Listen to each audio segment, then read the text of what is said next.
Сегодня мы подписали очень важное соглашение с корейским экспортным кредитным агентством Кейшур. Сумма соглашения до $200 миллионов США. Это даст нам возможность привлекать более дешевые, более льготные средства для казахстанских предприятий, которые реализуют проекты в Казахстане. У нас сейчас в пайплайне несколько проектов, где как раз используются корейские технологии с корейскими технологическими партнерами, в рамках которого эти средства будут использованы. Мы видим большой потенциал сотрудничества с корейскими компаниями, которые обладают высокими технологиями, компетенциями, рынком сбыта и возможностями для выхода на корейские рынки.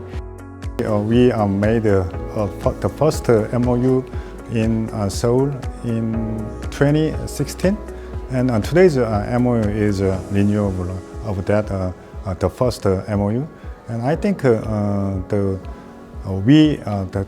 DBK and KSU could reaffirm the spirit of the first MOU, and then adding new the scheme of financing, on-lending scheme in the MOU, we could make a tangible result from the MOU in the recent years. I hope so.